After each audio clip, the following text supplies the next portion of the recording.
Sometimes we need to describe exactly what we are doing with an object. For example,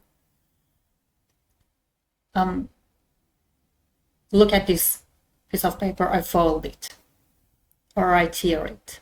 I need to shake the bottle, for example.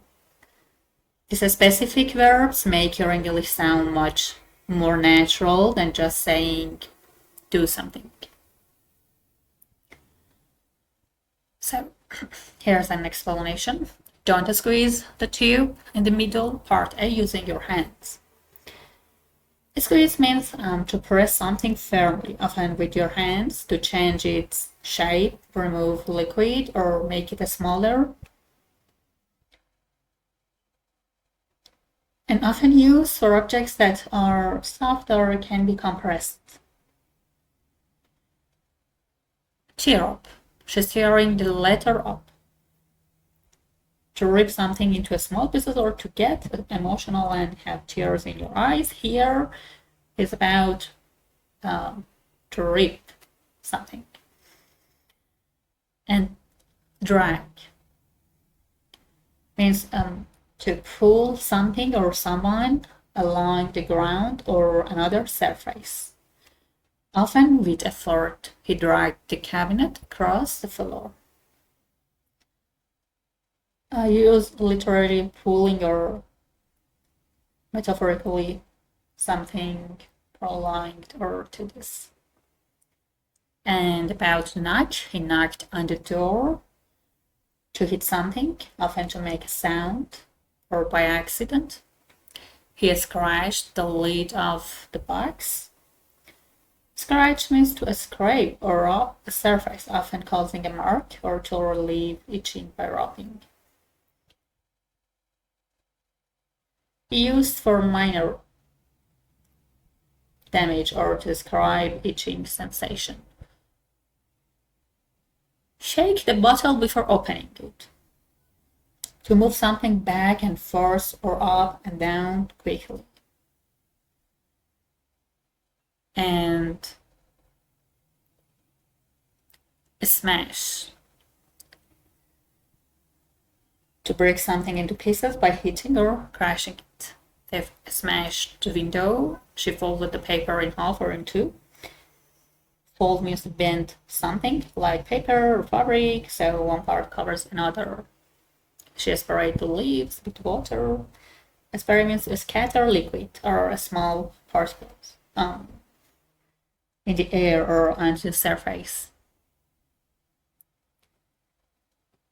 So let's go. Exercises. Can you do these things? Right, yes or no. Smash a tube of the toothpaste. No. Fold the sheet in half. Yes, we can fold the sheet. Scratch coffee. No. Drag suitcase along the path. Yes. Spray perfume on yourself. Yes. And exercise 2, complete the sentences with verbs from the box in the correct form.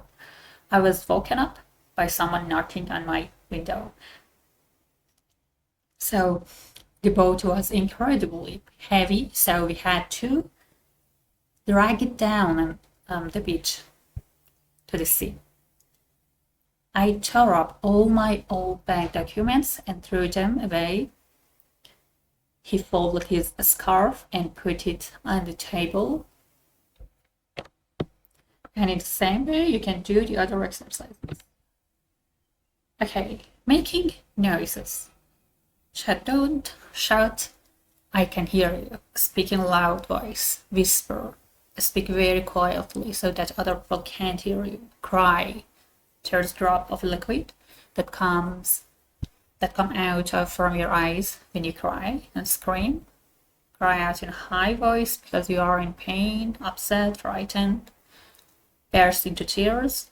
Start crying suddenly. Burst out laughing. Start laughing suddenly. Breath in or out. Take air into your lungs and let it out again. Breathe or breath. Verb and noun.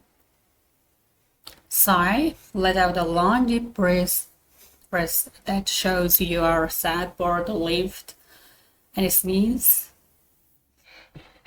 Sneezing. You can see the picture. I've got a terrible cold. I've been sneezing all day. And what's the difference between loud, out loud, aloud, silent, or silence? Okay. Loudness refers to something that produces a strong or high volume of sound. And as adjective or adverb.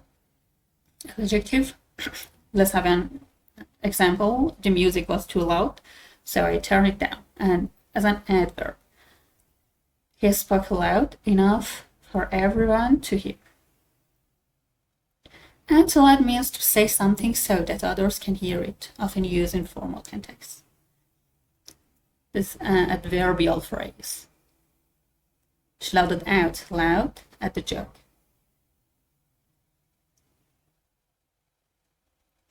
And aloud also means to say something so that it can be heard by others, typically used in formal or literary context. This adverb, to read the poem aloud to the audience. So loud describes the sound's intensity. Out loud and aloud both mean to express something audibly. But out loud is casual and aloud is formal.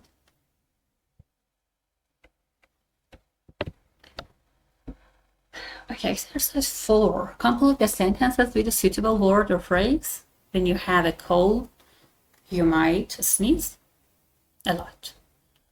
If you eat onions, your breath might smell. If something is incredibly funny, you might burst out laughing.